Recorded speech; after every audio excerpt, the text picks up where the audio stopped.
አብደርኩ እትገደፍ ውስተ ቤተ እግዚአብሔር ምንበር ውስተ ቤተ ኃጥአን። በኃጥአን ድንኳን ቤት አዳራሽ ተመችቶኝ ከሚኖር በእግዚአብሔር ቤት ብጣል እንኳ ደስ ይለኛል ይላል ቅዱስ ዳዊት። እግዚአብሔርን አመስግኖ የማያልቅበት ነው።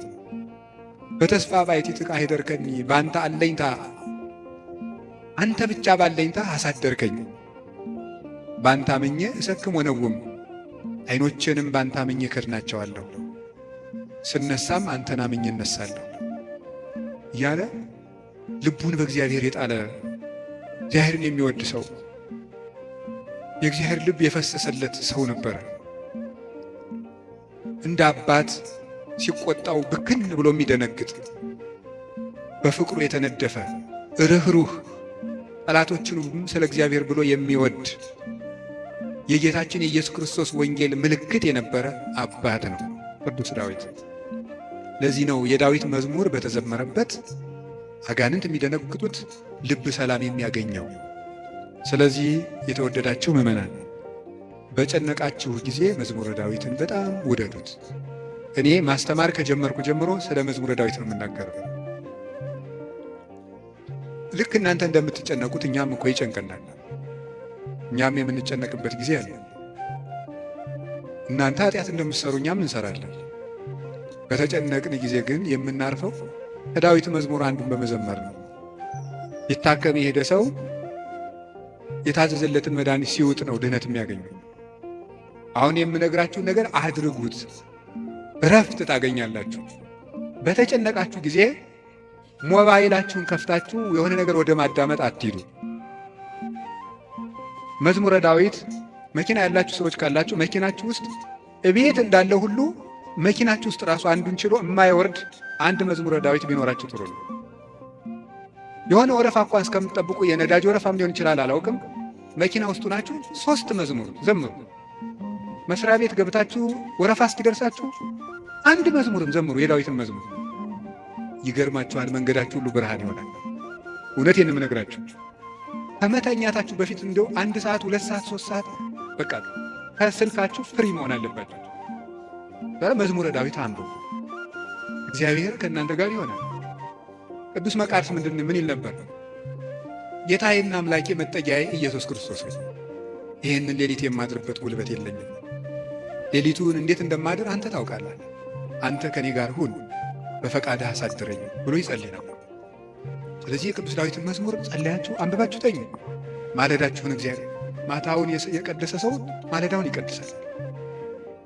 ማታችንን ካበላሸ ነው ማለዳችን ይበላሻል። ማለዳችን ከተበላሸ ማታችን ይበላሻል። ማለዳም በመዝሙረ ዳዊት እንጀምር ሲሆን አንዳንድ መዝሙራትን በቃላችሁ አጡ። ስንት ነገር ተሸመድዶ የለ እንዴ? ሐሜት እኮ አሁን ስንት ሰው ያውቃል ሰው። እኔ እንደው አንዳንድ ጊዜ ይገርመኛል ሰው ወሬ እንዴት አድርጎ እንደሚይዝና አለ እግዚአብሔር አጥና ሲሉት ግን ወራ ይዘው። ሐሜት ግን በ5 ደቂቃ ስንት ሐሜት ይሸመድዳል። አጥኑ መዝሙረ ዳዊት መጠጊያችሁን እግዚአብሔር አድርጉ እና ቅዱስ ዳዊት በረከተ እግዚአብሔር የሞላበት ፍጹም የፍቅር ሰው ነበረ።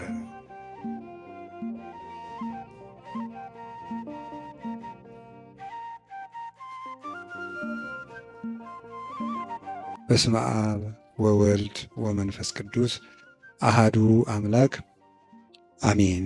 አፈቅረከ እግዚኦ በኃይሌ፣ ጉልበቴ ሆይ እወድሃለሁ በሚል ርዕስ ነው የምንማማረው። የቅዱስ ዳዊት መዝሙር 17 ቁጥር 1 ላይ የምናገኘው ኃይለ ቃል ነው። እስኪ ሁላችሁም አቤቱ ጉልበቴ ሆይ እወድሃለሁ በሉ። ደግማችሁ በሉ። አቤቱ ጉልበቴ ሆይ እወድሃለሁ በሉ። ሶስተኛ አቤቱ ጉልበቴ ሆይ እወድሃለሁ። እሺ፣ መዝሙር 17 ቁጥር 1 ላይ ቅዱስ ዳዊት የተናገረው ኃይለ ቃል ነው። ሁላችሁም እንደምታውቁት ቅዱስ ዳዊት የእግዚአብሔር ፍጹም ወዳጅ ነው። በንባው የሚታወቅ አባት ነው። ይገርማችኋል፣ በቅድስና ሰው በሚያየው የቅድስና ውበት ዳዊትን የሚበልጡ ብዙ ሰዎች አሉ። በልብ ውበት ግን ቅዱስ ዳዊትን የሚያህል ሰው የለም። ልቡ ውብ ነበረ። ብዙ ኃጢአቶችን ውጣ ውረዶችን አሳልፏል። ነፍስም ገሏል፣ የሰው ሚስትም ቀምተዋል፣ ብዙ ኃጢአቶችን ሰርቷል። ልቡ ግን እግዚአብሔርን የሚፈልግ በእግዚአብሔር ፍቅር የተነደፈ እግዚአብሔር የሚጠማውና የሚርበው ሰው ነበር። ጌታችን ኢየሱስ ክርስቶስ በማቴዎስ ወንጌል ምዕራፍ 5 ላይ ሲናገር ብፁዓን እለ ይርህቡ በእንተ ጽድቅ፣ ስለ ጽድቅ የሚራቡና የሚጠሙ ሰዎች ንዑዳን ክቡራን ናቸው ብሎ ተናግሯል። ስለ ጽድቅ የሚራቡ ንዑዳን ክቡራን ናቸው። ይህንን ብዙ ትርጉም ያለው ሲሆን ጽድቅ የሚርባቸው ሰዎች ንዑዳን ክቡራን ናቸው ብለው ይተረጉሙታል አባቶቻችን። ብዙ ትርጉም አለው ስለ ጽድቅ የሚራቡ የሚለው። ካለ እንጀራቸው ቆርሰው አጉርሰው፣ ካለ ልብሳቸው ቀደው አልብሰው መንግሥተ ሰማያትን ለመዋጀት እነሱ ጦም እያደሩ ለወንድማቸው ለእህታቸው ረሃብ ቤዛ የሚሆኑ እነዚህ ንዑዳን ክቡራን ናቸው፣ ብፁዓን ናቸው። ሰውነታቸውን ለመግታት ቀንሰው ከፍለው በመመገብ እየጾሙ የሚራቡ ንዑዳን ክቡራን ናቸው። የእግዚአብሔርን ቃል እማር አስተምር ብለው የሚራቡ የሚጠሙ ንዑዳን ክቡራን ናቸው። ስለ መንግሥተ ሰማያት ብለው የሚራቡ የሚጠሙ ብፁዓን ናቸው። ከኃጢአት ውሃ የሚጠሙም ንዑዳን ክቡራን ናቸው። ከኃጢአት እንጀራ የተራቡም ከዚያ ነፃ የሆነ ሰውነት ያላቸው ንዑዳን ክቡራን ናቸው። የመጨረሻው ግን ጽድቅ ራሱ የሚርባቸው ሰዎች ንዑዳን ክቡራን ናቸው። ጽድቅ የሚርባቸው ሰዎች ንዑዳን ክቡራን ናቸው። አንድ ሰው በደህና ሰንብቶ ምግብ አልበላም የሚል ከሆነ በእርግጥ ሰውየው እንደታመመ በዚያ እንጠረጥራለን። አሞት የሰነበተ ሰው ደግሞ ምግብ አቅምሱኝ ማለት ሲጀምር እየዳነ እንደሆነ በዚህ እንረዳለን። ጽድቅ የሚርበው ሰው ነፍሱ ጤነኛ ናት። እግዚአብሔር የሚርበው፣ ቃለ እግዚአብሔር የሚርበው፣ ማስቀደስ የሚርበው፣ ኪዳን ማድረስ የሚርበው፣ መጸለይ ግዴታ ሆኖበት ሳይሆን ርቦት የሚጸልይ፣ ጠምቶት የሚጸልይ፣ እግዚአብሔርን ፊቱን የማየት ረሃብ ያለበት፣ የእግዚአብሔርን ፊት የማየት ጥማት ያለበት እሱ ብፁዕ ነው ማለቱ ነበር ጌታ። እንዲህ ያለች ነፍስ ካላቸው ቅዱሳን ውስጥ የመጀመሪያውን ቦታ የሚወስደው ቅዱስ ዳዊት እግዚአብሔር የሚርበው ሰው ነበር። እንዲህ ብሎ እንደተናገረ ሐሰስኩ ገጸከ ገጸ ዚአከ አሐሰስ እግዚኦ ኢትሚት ገጸከ ምኔ፣ አቤቱ ፊትህን እሻለሁ፣ አቤቱ ፊትህን ከኔ አትመልስ፣ አቤቱ ፊትህን እፈልጋለሁ፣ ከባሪያህም ተቆጥተህ አትራቅ። ኃጢአቴ ክፉ ቢሆንም እንኳን በኃጢአቴ ተቆጥተህ አትራቀኝ፣ ፈጣሪ ቸል አትበለኝ እያለ የእግዚአብሔር ፊት ይርበው ነበር። ወከመ ያፈቅር ኃየል አባንቅዕተ ማያት ከማሁ ታፈቅር ነፍሴ ሀበ እግዚአብሔር አምላኬ፣ ዋልያ ወደ ውሃ እንደሚናፍቅ ሰውነቴ እግዚአብሔርን ተጠማች። ሲሳዬ ኮነኒ አንብዕየ፣ የፈጣሪዬን ፊት ያለው ብዬ የማለቅሰው እንባዬም ምግብ ሆነኝ። ወተሐውከት እማት ዓይኔ ይላል በሌላው፣ ዓይኖቼ ያንተን ፍርድ ከመፍራትና ፍቅርህን ከመፈለግ የተነሳ እንደ ተቆጡት ልጅ ብክን ብክን አሉ። ወአራስኩ ምስካቤ ወበአንበዬ አራስኩ ምስካቤ፣ በእንባዬም አልጋዬን ምንጣፌን አረሰዋለሁ ያለ ይናገራል። በሌላኛው የመዝሙር ክፍሉ ደግሞ አምላኬ አምላኬ እገይስ ኀቤከ፣ ፈጣሪ ሁልጊዜ በእግረ ልቡና ወደ አንተ ገሰግሳለሁ። ጸማት ነፍሴ ለከ፣ ሰውነቴ አንተን ተጠማች። ማይዜ እበጽሕ ወእሬይ ገጾ ለአምላኬ፣ ደርሼ የፈጣሪን ፊት የማየው መቼ ነው ይላል። እስከ ማይዜኑ ጊዜ ወትረሳኒ ለግሙራ፣ አቤቱ ፈጣሪ እስከ መቼ ትዘነጋኛለህ? ደክማ አይንቴ እንዘ ይብላ ማይዜ ትመጽእ ሀቤ፣ ዓይኖቼ መቼ ወደ እኔ ትመጣለህ እያሉ አንተን በመጠባበቅ ፈዘዙ፣ ደከሙ።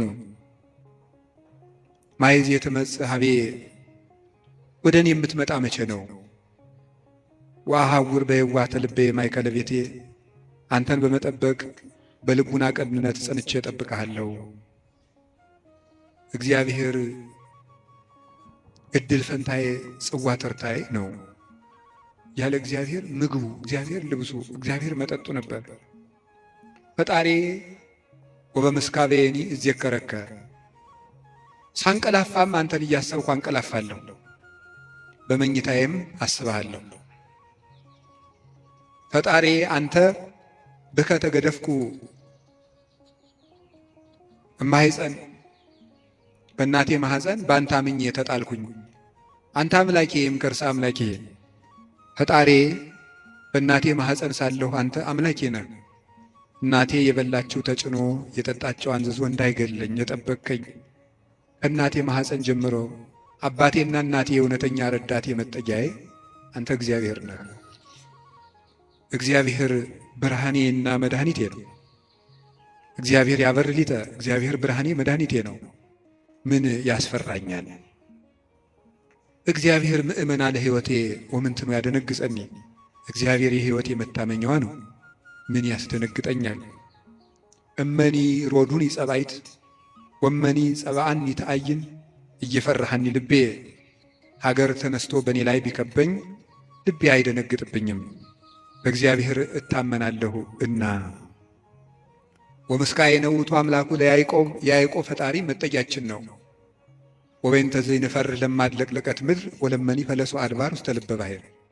ስለዚህ ተራሮች እየተነሱ ወደ ባህር ልብ ቢወረወሩ እግዚአብሔር መጠጊያችን ነውና አንፈራም ያለ እግዚአብሔርን የቀመሰ ሰው ነበር ቅዱስ ዳዊት። ጣዕሙን ቅረቡ ሀቤሁ ያበር ለክሙ፣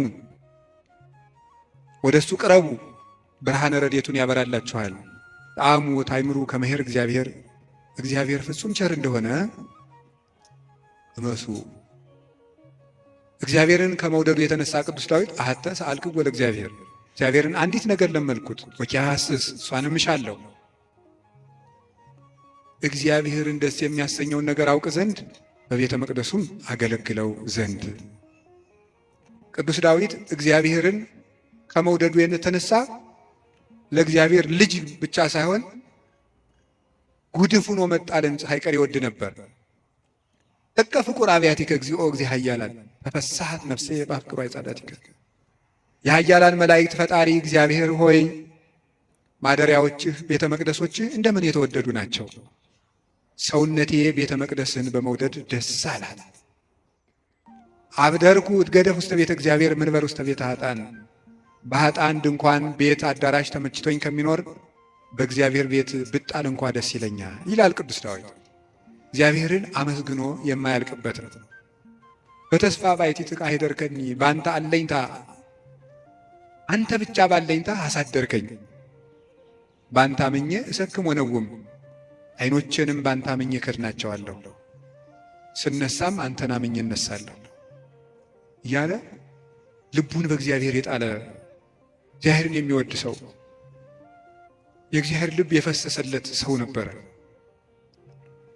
እንደ አባት ሲቆጣው ብክን ብሎ የሚደነግጥ፣ በፍቅሩ የተነደፈ ርኅሩህ፣ ጠላቶቹንም ስለ እግዚአብሔር ብሎ የሚወድ የጌታችን የኢየሱስ ክርስቶስ ወንጌል ምልክት የነበረ አባት ነው ቅዱስ ዳዊት። ለዚህ ነው የዳዊት መዝሙር በተዘመረበት አጋንንት የሚደነግጡት፣ ልብ ሰላም የሚያገኘው። ስለዚህ የተወደዳችሁ ምዕመናን በጨነቃችሁ ጊዜ መዝሙረ ዳዊትን በጣም ውደዱት። እኔ ማስተማር ከጀመርኩ ጀምሮ ስለ መዝሙረ ዳዊት ነው የምናገረው። ልክ እናንተ እንደምትጨነቁት እኛም እኮ ይጨንቀናል። እኛም የምንጨነቅበት ጊዜ አለ። እናንተ ኃጢአት እንደምትሰሩ እኛም እንሰራለን። በተጨነቅን ጊዜ ግን የምናርፈው ከዳዊት መዝሙር አንዱን በመዘመር ነው። እንዲያውም እናንተ ጥሩዎች ናቸው፣ እድለኞች ናቸው። እናንተ ቢጨንቃችሁ ወደ አንድ ቄስ ሄዳችሁ ትናዘዛላችሁ። ቄስ ሲጨንቀው ግን ወደ ማን ይሄዳል? ጳጳሱ ቢጨንቃቸው ከፓትርያርኩ ይሄዳሉ። ፓትርያርኩ ቢጨንቃቸው የት ይሄዳሉ? በወንበር መቀመጥ ዕዳ ነው። አባት መሆን ሌላውን አጽናንቶ ራስ መጽናኛ ደግሞ ይቸግራል። የዚያን ጊዜ መጽናኛ የቅዱስ ዳዊት መዝሙር ነው። ያልሆነ ሰው ስልክ ቢደውልላችሁ ማለት ሰው ስልክ ደውሎ ቢያስፈራራችሁ፣ ሰው በስልክ ቢሰድባችሁ፣ ያመናችሁት ቢከዳችሁ፣ አደጋ ወደ እናንተ እየመጣ እንደሆነ ብትሰሙ ከዳዊት መዝሙር አንድ አውጥታችሁ አንብቡ። እዚህ የመጣችሁት ለሕክምና ነው እንጂ እንደ አሪዮስፋጎስ አደባባይ የሚባል አለ ግሪክ ውስጥ። ዛሬ ምን አዲስ ፍልስፍና ይነገር ይሆን ተብሎ ህዝቡ ሁሉ አዲስ ወሬ ለማዳመጥ የሚሄድበት ነው። ስለዚህ መምህር ገሌ ምን ይሰብክ ይሆን ብላችሁ መቼስ አልመጣችሁ። ከብዙ ስራችሁ ከጠበበ ሰዓታችሁ ምናልባትም አንዳንዶቻችሁ ለመኖር ከተቸገራችሁበት ሳንቲማችሁ በታክሲ አውጥታችሁ ነው የምትመጡት። ይህንን ይረዳለሁ። እኔ አንዳንድ ጊዜ የገጠር ሰው ያሳዝነኛል፣ አንዳንድ ጊዜ የከተማ ሰው ያሳዝነኛል። የገጠር ሰው የሚያሳዝነኝ በሚያሳዝንበት ነው፣ ለእነሱ ነግራቸዋለሁ። የከተማ ሰው አንዳንድ ጊዜ የሚያሳዝነኝ ደግሞ በተለይ ታክሲ የሚሰልፍ ሰው ያሳዝነኛል። እውነቴን አይደለም ነግራቸው፣ አልዋሽም። ሰው ሲሰራ ውሎ በቤቱ ለመግባት ደግሞ ታክሲ ተሰልፎ ብር ይዞም ለካ ደግሞ መሄድ ያቅታል። ወረፋው ደግሞ 1 ሰዓት 2 ሰዓት ደግሞ ይፈጃል። እንደገና ሄዶ ምን ብሎ ታክሲውም ተወዷል አሉ። ከዛችሁ ግን ይሄ በታምር ነው ሰው የሚኖረው፣ በታምር ነው። ካልሰረቃችሁ በቀር በታምር ነው እየኖራችሁ ያላችሁ፣ አንዳንዱን ማለት ነው። እና በዚህ ሁሉ ነገር መሀል የመጣችሁት ለሕክምና ነው። ሊታከም የሄደ ሰው የታዘዘለትን መድኃኒት ሲውጥ ነው ድህነት የሚያገኘው። አሁን የምነግራችሁ ነገር አድርጉት፣ እረፍት ታገኛላችሁ። በተጨነቃችሁ ጊዜ ሞባይላችሁን ከፍታችሁ የሆነ ነገር ወደ ማዳመጥ አትሂዱ። መዝሙረ ዳዊት መኪና ያላችሁ ሰዎች ካላችሁ መኪናችሁ ውስጥ እቤት እንዳለ ሁሉ መኪናችሁ ውስጥ ራሱ አንዱን ችሎ የማይወርድ አንድ መዝሙረ ዳዊት ቢኖራችሁ ጥሩ ነው። የሆነ ወረፋ እንኳን እስከምትጠብቁ የነዳጅ ወረፋም ሊሆን ይችላል፣ አላውቅም። መኪና ውስጡ ናችሁ 3 መዝሙር ዘምሩ። መስሪያ ቤት ገብታችሁ ወረፋ እስኪደርሳችሁ አንድ መዝሙርም ዘምሩ፣ የዳዊትን መዝሙር። ይገርማችኋል፣ መንገዳችሁ ሁሉ ብርሃን ይሆናል። እውነቴን ነው የምነግራችሁ። መቼም ስብከት ድራማ አይደለም። በቅድስና ሕይወታችን አባቶቻችን አንመስልም። በእውነት እኔ በግሌ ብዙ የጎደፉ ኃጢአቶች ይኖሩብኛል። ግን በጸሎት በኩል ያልሞከርኩትን አልሰብክም። ስለዚህ መዝሙረ ዳዊት አጽናንቶኝ ነው እንጂ የምናገረው ያነበብኩትን አይደለም የምናገረው። የሆነውን ነው የምነግራችሁ። ይጠቅማቸዋል። መዝሙረ ዳዊት አንብቡ። ሰው ላይ አትጠጉ፣ በሰውም አትሸበሩ። እግዚአብሔር ክንድ ላይ ረፉ። ያንን ደግሞ የሚሆነው መዝሙረ ዳዊት ስታነቡ ነው። ዘምሩ። የዳዊት ሲጨንቃችሁም መዝሙረ ዳዊት አንብቡ፣ ደስ ሲላችሁም አንብቡ። እግዚአብሔር ደስ ሲለን እሱን ማስታወሳችንን ይፈትነናል። ሲከፋን አኩርፈን አለመውጣታችንን ይፈትነናል። ስለዚህ ሲከፋን ምን ዘምር እሱ ግር እንገኝ። ምንድነው? ሴት በሚያስጨንቅ ስቃይ ትወልዳለች። ወልዳ ስትጨርስ ከባሏ እግር ትገኛለች ይላል። ኦሪት ዘፍጥረት ያለው አይደለም? በምጥ ወልደሽ በስቃይ ወልደሽ ፈቃድሽ ወደ ባልሽ ይሁን ያለ። በስቃይ ትወልዳለች፣ ወልዳ ስትጨርቅ ከባሏ ጋር ትውላለች። ይሄ ማለት አንዲት ነፍስ በመከራ ተጨንቃም ከሙሽራዋ ክርስቶስ እግር ነው መገኘት ያለበት። ትርጉሙ ይሄ ነው፣ መንፈሳዊ ትርጉሙ። የቅዱስ ዳዊት መዝሙር ደግሜ ነው የምነግራችሁ። አሁን ምናልባት እዚህ ቤተክርስቲያን ውስጥ ተመልሼ ብመጣና ባስተምር ሌላ ቀንም ስለ መዝሙረ ዳዊት ልናገር እችላለሁ። ቅዱስ ዮሐንስ አፈወርቅ ምን ይላል? ስብከት እንዳሻሽል ከፈለጋችሁ እናንተ ያለባችሁን ችግር አሻሽሉ ብሏል። እናንተ በተመሳሳይ ሁኔታ እየኖራችሁ ተመሳሳይ ርዕስ አትስበከን አትበሉኝ። ስለዚህ የእናንተ ሕይወት መጀመሪያ የነገርኳችሁን ችግር ከለቀቀ አሁን ደግሞ አዲስ ስብከት ይዤ እመጣለሁ ይላል። ስለዚህ በዚህ ዘመን ሩቅ ነገር ምንድን ነው ቢባል ተስፋ ነው። ተቆጥቼ መስበክን ያውን እየተውኩ መጥቻለሁ። ኑሮው ተቆጥቶት ይሄ ሰው ጦርነት ተቆጥቶት ምን እናርገው ብዬ ዝም ብዬ ተስፋ ነው የምነግራችሁ። እና ለተስፋ ደግሞ የቅዱስ ዳዊት መዝሙር ፍጹም ፍጹም መሰላል ነው። ምዕመናን ፈትኑና ውቀሱ። ማታ ማታ አንድ መዝሙረ ዳዊት ዝገሙ። ከመተኛታችሁ በፊት እንደው 1 ሰዓት 2 ሰዓት 3 ሰዓት በቃ ከስልካችሁ ፍሪ መሆን አለባችሁ። መዝሙረ ዳዊት አንብቡ። እግዚአብሔር ከእናንተ ጋር ይሆናል። ቅዱስ መቃርስ ምን ይል ነበር? ጌታዬና አምላኬ መጠጊያዬ ኢየሱስ ክርስቶስ ሆይ ይህንን ሌሊት የማድርበት ጉልበት የለኝም። ሌሊቱን እንዴት እንደማድር አንተ ታውቃለህ። አንተ ከኔ ጋር ሁን፣ በፈቃድህ አሳድረኝ ብሎ ይጸልይ ነበር። ስለዚህ የቅዱስ ዳዊትን መዝሙር ጸልያችሁ አንብባችሁ ተኙ። ማለዳችሁን እግዚአብሔር ማታውን የቀደሰ ሰው ማለዳውን ይቀድሳል። ማታችንን ካበላሸ ነው ማለዳችን ይበላሻል። ማለዳችን ከተበላሸ ማታችን ይበላሻል። ማለዳም በመዝሙረ ዳዊት እንጀምር ሲሆን አንዳንድ መዝሙራትን በቃላችሁ አጥኑ። ስንት ነገር ተሸመድዶ የለ እንዴ? ሐሜት እኮ አሁን ስንት ሰው ያውቃል። ሰው እኔ እንደው አንዳንድ ጊዜ ይገርመኛል። ሰው ወሬ እንዴት አድርጎ እንደሚይዝና አለ እግዚአብሔር አጥና ሲሉት ግን ወራ ይዘው ሐሜት ግን በ5 ደቂቃ ስንት ሐሜት ይሸመድዳል።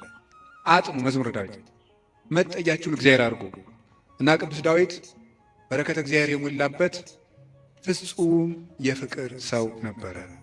ሰውንና እግዚአብሔርን ይወድ ነበር እላችኋለሁ። የቅዱስ ዳዊት በረከቱና ረድኤቱ አሸናፊነቱ ጭምር ከሁላችን ጋር ይሁን። ቅዱስ ዳዊት ጠላቶቹ ሁሉ ተሸንፈውለት እረፍት ካገኘ በኋላ የዘመረው መዝሙር ነው ይባላል። መዝሙር 17 ጠላቶቹ ሁሉ አርፈውለት የዘመረው መዝሙር ነው ይላል። በእኛም ላይ የሚነሳብንን ነገር ሁሉ እግዚአብሔር ያሳርፍልን፣ እረፍት ይስጠን መድኃኔዓለም። ስለዚህ ምን አለ? አቤቱ ጉልበቴ ሆይ ተናገሩ እንጂ በሉ። ሁላችሁ እኔን መሰላችሁ እንዴ? እግዚአብሔርን እኮ ነው በሉ። እሺ አቤቱ ጉልበቴ ሆይ በሉ። እሺ ማን ነው እንደዛ የሚለው? እግዚአብሔር። በጣም የሚያስደንቅ ነገር ነው። እኔ እንግዲህ 3-4 ነጥቦችን ልንገራችሁ። እግዚአብሔር ለምንድን ነው ጉልበት የሚባለው የሚለው ለምነግራችሁ። አፈቅረክ እግዚኦ በኃይሌ፣ ኃይልን ስላደረክልኝ አመሰግንሃለሁ ነው የሚለው። ኃይልን ስላደረክልኝ አመሰግንሃለሁ። ግዙ እንደዛ ብሎ ይፈታዋል። አንድም ስላደረክልኝ ኃይል አመሰግንሃለሁ፣ አንድም ኃይልን የምታደርግልኝ ነህና አመሰግንሃለሁ። ያለፈውንም የሚመጣው ነው። እስካሁን ኃይልን ስላደረክልኝ አመሰግንሃለሁ፣ ነገም ኃይልን ስለምታደርግልኝ ቀድሜ አመሰግንሃለሁ። ሲናገር እግዚአብሔር ኃይሌ ወፀወኔ ወመዳኔ፣ እግዚአብሔር ኃይሌ፣ እግዚአብሔር መጠጊያዬ፣ እግዚአብሔር መድኃኒቴ ነው ይላል። እግዚአብሔር ኃይሌ ነው፣ እግዚአብሔር መጠጊያዬ አምባዬ ነው፣ እግዚአብሔር መድኃኒቴ ነው። ሊቃውንት ሲፈቱት እግዚአብሔር ብዋጋ ማሸነፊያዬ ጋሻዬ፣ ብሸሽ መጠጊያዬ ነው ይላል።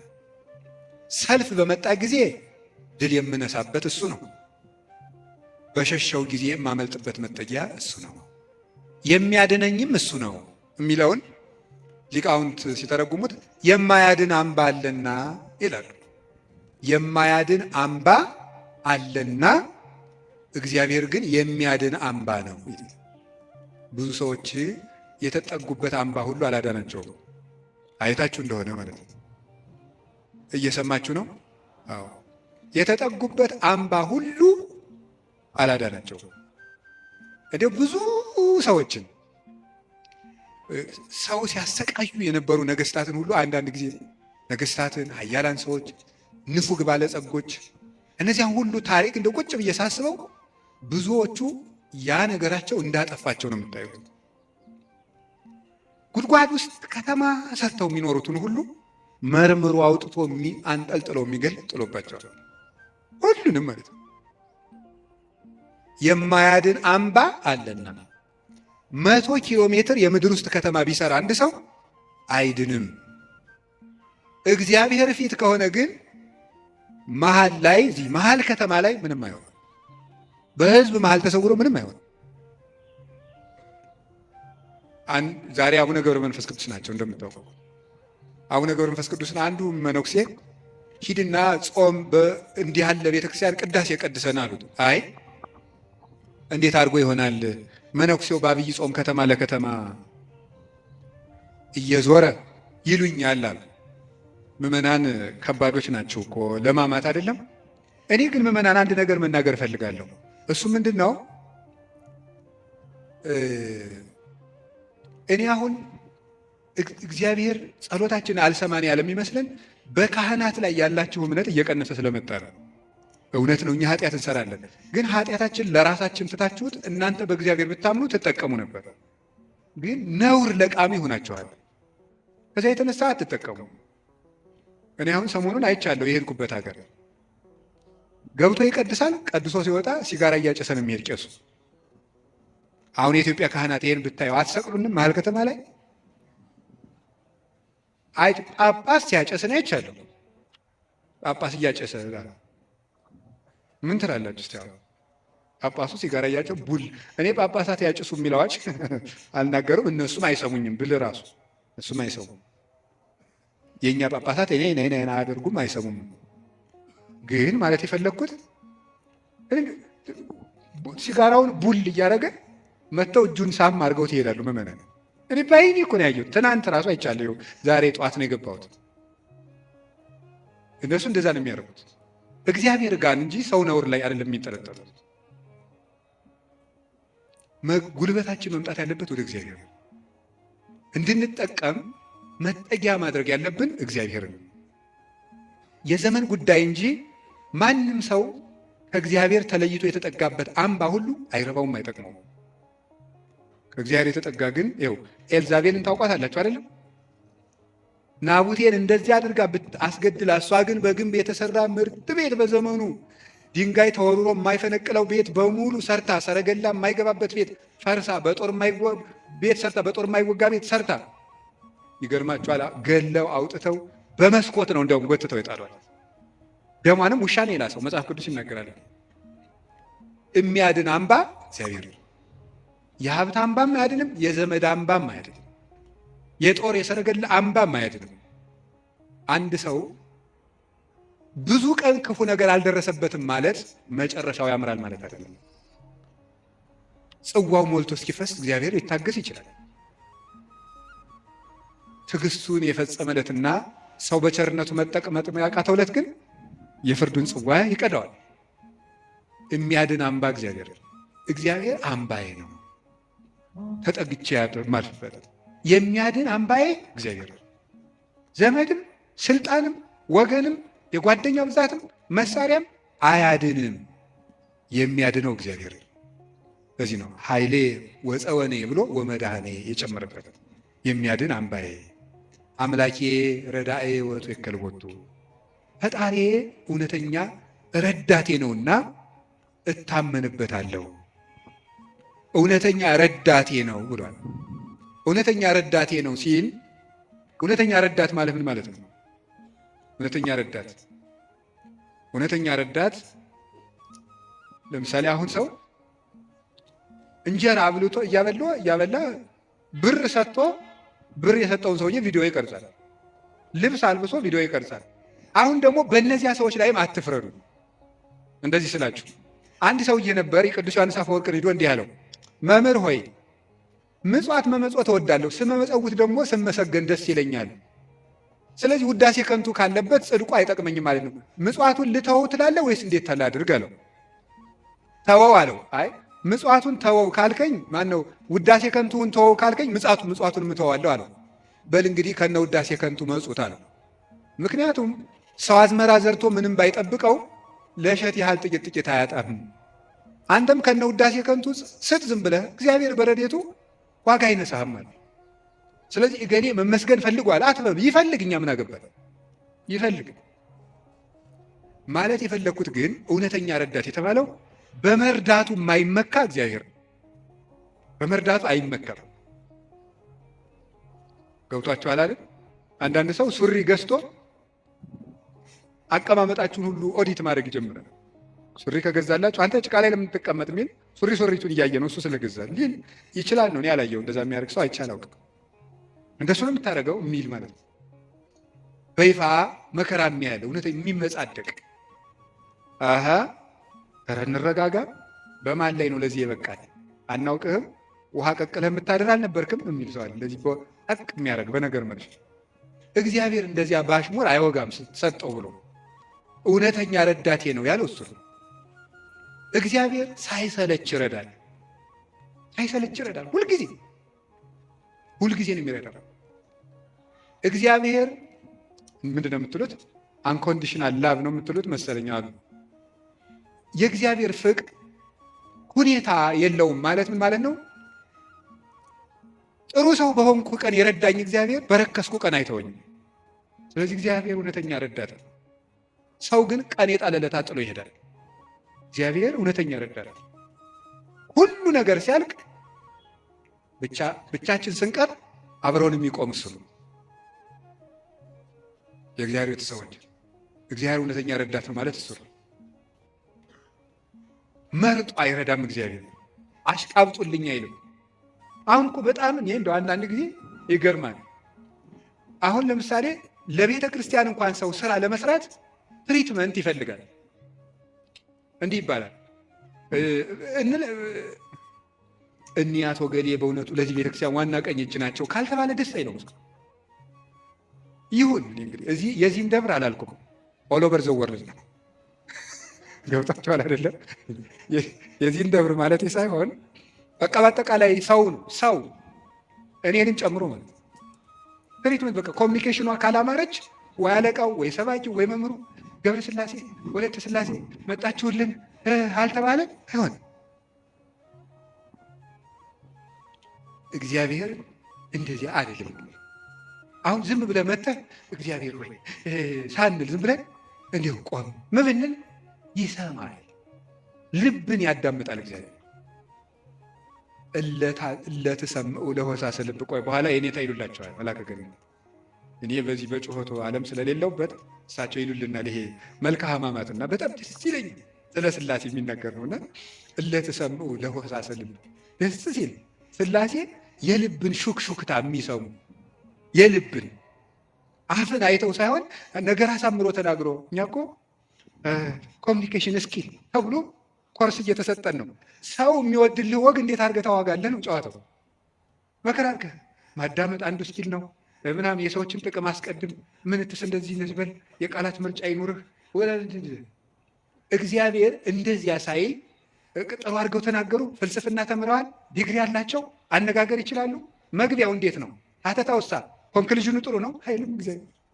እግዚአብሔር ልብን ይሰማል። ልብን የሚሰማ እግዚአብሔር ነው። ሐና የሳሙኤል እናት ሐና ምንም እኮ ነገር አላለችም። በልቧ ነበር የምታተኮት። እግዚአብሔር የልቧን ይሰማል። እግዚአብሔር የልቧን ይሰማል። ሌሎችም እና እግዚአብሔር ልብን ያያል፣ ሰው ፊትን ያያል የተባለ ደስ ይላል። አንዳንድ ጊዜ እውነቴን ነው የምነግራችሁ፣ መታችሁ የምትሉት ከጠፋችሁ ብትችሉ ዝም ብላችሁ የአባታችሁ ቤት አላል ቁሙ፣ ዝም ብላችሁ እዚህ ገብታችሁ ራሱ አንዳንድ ጊዜ ጭንቀት ይበዛና ቃላት ያጥርና ኃጢአት ይደራረብና አፍን መክፈት ያቅታል። ገብቶ ዝም ብሎ ቢቻል ማልቀስ ጥሩ ነው።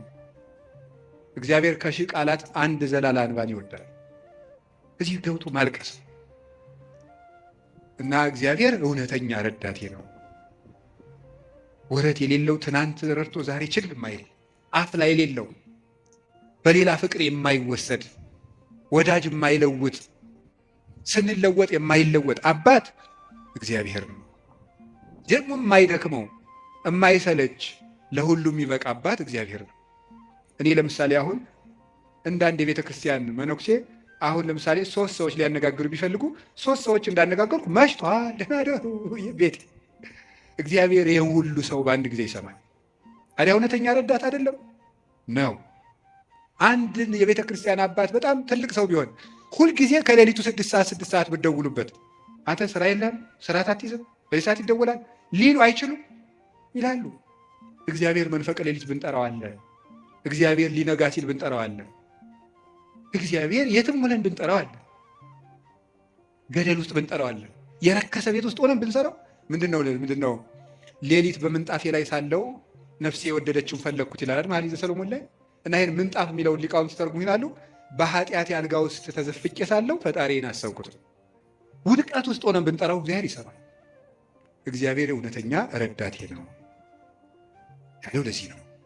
ምእመኔ ወቀርነ ሕይወቴ፣ የምታመንበት የሕይወቴ መመከቻ ቀንድ እግዚአብሔር ነው።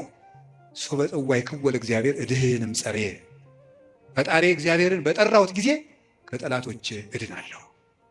ይህንን ይዞ ሰሎሞን የእግዚአብሔር ስም የጸና ግንብ ነው ይላል። መጠጊያ የእግዚአብሔር ስም ነው። የእግዚአብሔር ስም ሲጠራ፣ እግዚአብሔር የሚል ስም ሲጠራ ምድርና ሰማያት ይደነግጣሉ። ኢየሱስ የሚል ስም ሲጠራ ምድርና ሰማያት ይደነግጣሉ። ፊልጵስዩስ ምዕራፍ 2 ላይ አለላቸው ከመለስሙ ለዚህ ኢየሱስ ክርስቶስ ይስግድ ኩሉ ብርክ ዘውስተ ሰማይ ወዘውስተ ምድር ወዘበታሕት ያለ ምድር። ለኢየሱስ ክርስቶስ ስም በሰማይና በምድር ከሰማይ በላይና ከምድር በታች ያለ ጉልበት ሁሉ ሊንበረከክ ይገባል። ለአንድ መነኩሴ ገዳም ሲገባ ከሚሰጠው ትምህርት አንዱ የኢየሱስ ክርስቶስን ስም መላልሰ መጥራትን አታቋርጥ ነው የሚባለው። የኢየሱስ ክርስቶስን ስም ኢየሱስ ክርስቶስ ጌታዬ ኢየሱስ ክርስቶስ ወይ ማረኝ፣ ብዙ ቀን እናገራለን። እንዲህ ኢየሱስ ክርስቶስ የሚለው ስም ዝም ብሎ የሚቀር ስም አይደለም። ዲያብሎስ የሚፈራው ኢየሱስ የሚለውን ገና ሳይጨርሰው ቅዱስ እንጦንስ ነበር የከበቡት አጋንንት የተበተኑት። በገድለ ቅዱስ እንጦንስ እንደተጻፈ ክርስቶስ ኢየሱስ አማኑኤል እግዚአብሔር ብሎ መጥራት ዝም ብሎ አይደለም፣ በፍቅር ጥሩት፣ ጉልበት ይሆናቸዋል። ስለዚህ ጉልበቴ ሆይ እወድሃለሁ ያለው ከዚህ የተነሳ ነው። የእግዚአብሔርን ስም በጠራሁት ጊዜ ከጠላቶች እድናለሁ። ፈሪ አትሁኑ፣ ጠንቋይ አትሁኑ። ውሸታም ነው ጠንቋይ፣ አትፍሩ። ምናልባት እደግምባችኋለሁ ምናምን ቢል ምንም አትፍሩ። አሁን ይሄ ድሮማ ምን ያደርገ ይሄ ጠንቋይ ሁሉ ጨው በቂጣ ቅቤና በርበሬ አንድ ላይ ሆኖ፣ በገጠር በነገራችሁ ላይ ጨው የሚባል በርበሬ ነው እና በጣም ይገርማል። እና በጨው እንጀራ በላው ካልክ ሳልት አይደለም እንትን ነው በርበሬ ነው። እና በጨውና በቅቤ የተቀብቶ ቂጣ ያንን ያዞሩና አጋንንቱ ምናምን ብለው ደጋሞ ቱቱቱ ብለው መንገድ ላይ በቃ እያማተበ መብላት ቄስ ተመስገን ይላል። በስማው ግጥም አድርጎ ነው። የሰይጣን እንጀራ የለውም። ማን አባቱ ነው ለሰይጣን እንጀራ የሰጠው? ይቅርፋት አምዳ ምንም የለውም። ማምላክ ነው። ሰይጣን ደግሞ የት አባቱ ነው እንጀራ ያለው? ደግሞ መቼ የቆፈረውን መቼ የፈጠረውን እንጀራ ነው። እንጀራን ለሰይጣን አትስጡ። ምንም ለምንም አትስጡ። አትደንግሩ። በእስራኤል ላይ ጥንቆላ በያዕቆብ ላይ ሟርት አይሰራም አይደለም ነው የእግዚአብሔር መጽሐፍ እንደዚህ ነው። የእግዚአብሔር ስም የጸና ግንብ ነው። እኔ ሁልጊዜ እናገራለሁ፣ የካህናት ስልጠና ስሰጥ እናገራለሁ። ምናልባት ድግምት የሚችል ሰው ካለ ጀግና እለዋለሁ፣ ይድገምብኝ ብዬ አውቃለሁ። አሁንም ይቻላል። እንደ ወንድ የሆነ ጀግና በዓለም አለ የተባለ ጠንቋይ ይድገምብኝ ብዬ አውቃለሁ። ይኸው አሁንም የምትሰሙ ካላችሁ ድገሙብኝ። እኔ በጌታችን በመድኃኒታችን በኢየሱስ ክርስቶስ ስም ፍጹም አምናለሁ። ምግባሬ ከሰው ድሃ ሊሆን ይችላል። በክርስቶስ ስም ግን ቀልድ የለም። ስሙን በስመ አብ ወወልድ ወመንፈስ ቅዱስ በጠራሁት ጊዜ ውዬ ባድር አንዳች እንደማይዞረኝ አምናለሁ። እውነቴን ልመክራችሁ። አሁን እኔ ሰው በጫማ ይደገምበታል በምናምን ይችላል። እኔ ጫማዬን ትቼው ነው የምመጣው፣ ውጭ ትቼው ነው የምገባው። መድገም ይቻላል። 4 ነጥብ። ምንም አልሆነም። እናቱ ድንግል ማርያም ለእኔ መጠጊያዬ ናት። በእናትነቱ ምንም ቢሆን ከእሷ አቅፍ እጠጋለሁ። እንደዛ ከሆነ ደግሞ ምንም ሊሆን አይችልም። ስለዚህ አባ ጊዮርጊስ የተናገረው ሁልጊዜ የምወደው ቃል አለ። ለመኮነ ሰማይ መድሄ ወምድርኒ ማይረፀ እመተጣበቁ ለሐሪጾቴ ምንተ እንከ ይረስዩኒ ለማ አንቲ ምስሌ። ሰማይ መጅ ምድር ወፍጮ ሆነው አጣብቀው ቢፈጭኝ አንቺ ከኔ ጋር ከሆንሽ ምን ይሆናል? ኦ እግዝእትየ ቅድስት ድንግል ማርያም ዘበዕብራይስጢ ማርያም፣ በዕብራይስጢ ማርያም የምትባይ እመቤቴ ቅድስት ድንግል ማርያም ሆይ ለመወልድኪ አፍቀረኒ መኑ ይጸልአኒ። ልጅሽ ከወደደኝ ማን ይጠላኛል? ፀሐይ ይሴብሐኒ ወወርኅ ይባርከኒ ወከዋክብት ይቀድሱኒ። ልጅሽ ከወደደኝ ፀሐይ ይዘምርልኛል፣ ጨረቃም ያመሰግነኛል፣ ከዋክብት ይዘምሩልኛል። በእኔ ላይ ማንም በጠላትነት መነሳት አይችልም ይላል አባ ጊዮርጊስ። ልጅሽ ከጠላኝ ግን ማን ይወደኛል ብሏል። ሰውን ልላችሁ የፈለግኩት ፈሪ አትሁኑ። ጠንቋዩን ይሄ ምናምን ውሸታውን እንደዚህ የሚለውን አትስሙት። በደግም ባለው ማንም ድሪቶ የፈለገውን ቢያይ ፈሪ አትሁኑ። በሙሉ ልቤ የማምነውን ኢየሱስ ክርስቶስን እንዲህ ይናገራለሁ፣ እውነቴንም ነው። ስለዚህ እግዚአብሔር የምዋጋበት የደህንነት ቀንድ በሬ በቀንዱ እንደሚጠበቀው እኔ በእግዚአብሔር ተጠብቄ እኖራለሁ ይላል ቅዱስ ዳዊት። እግዚአብሔር ሁላችንንም ይጠብቀን፣ ከሌሊት ከሚሰብር በቀን ከሚወርጅ ያድነን መድኃኒዓለም። ሁላችን በሰላም ወጥተን እንድንገባ ይፍቀድልን። ስለዚህ ጉልበቴ ሆይ በሉ እስኪ ምን አላችሁኝ? በሉ እንጂ።